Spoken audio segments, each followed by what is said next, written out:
ঢাকা শহরে আরও পর্যাপ্ত পরিমাণ পার্ক দরকার, কারণ এটা বিশাল জনবহুল একটা এরিয়া, শহর নগর, এখানে অনেক লোক বসবাস করে।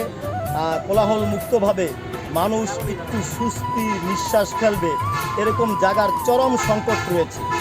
আমি এখন যেখানে দাঁড়িয়ে আছি এই জায়গাটা হলো গুলিস্তান নাট্যমঞ্চ পার্ক। এই পার্কটা একসময় কাঙ্গালি বা ডেন্ডিঘোরের পার্ক নামে পরিচিতি লাভ করছে।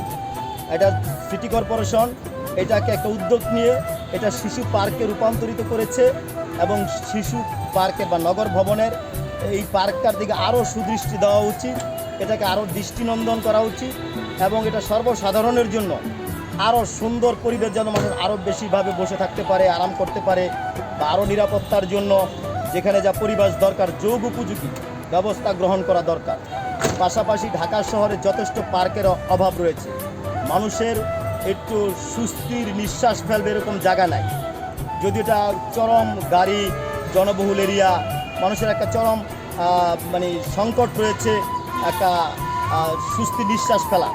এই জায়গাটিকে যদি সরকার, সিটি কর্পোরেশন এটাকে শুধু ব্যবসায় চিন্তা না করে মানুষকে একটু শান্তি দেওয়ার চিন্তা করে বিনোদন কেন্দ্র বানান, যেমন এই পুষ্করিণীটাকে আরও আধুনিক করা বা সবগুলো কিছুকে আরও আধুনিক করা, সিটি কর্পোরেশনের পক্ষ থেকে কনজারভেন্সি দিয়ে এগুলিকে পরিষ্কার করা এবং বসার জন্য বিনোদন করা ইত্যাদি ইত্যাদি ব্যবস্থা আরও ব্যাপক থাকা দরকার।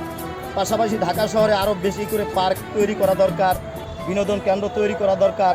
যেমন আপনারা দেখছেন ওসমানী উদ্যান যে পার্কটি রয়েছে দীর্ঘদিন ধরে এটা কাজ চলমান আছে, কাজ শেষ হচ্ছে না, শিশু পার্কটা ঝুলে রয়েছে, এবং যদি এই অবস্থায় থাকে তাহলে মানুষ কোথায় যাবে, কি করবে? তারা যে বন্ধের দিনে তারা একটু ঘুরতে যাবে ছেলেমেয়েদেরকে নিয়ে, বা তারা নিজেরা একটু রিল্যাক্স করবে, এই জায়গাটা কিন্তু সাধারণভাবে নেই।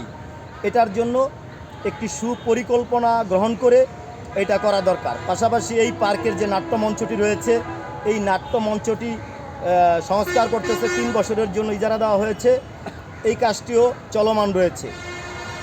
এখন মানুষ চায় শান্তি, শান্তির জন্য শুধু টাকার দিকে মানুষ তাকায় না, শান্তির জন্য যেখানে যা করা দরকার সেটা করা উচিত বলে আমি মনে করি। আপনাকেও ধন্যবাদ।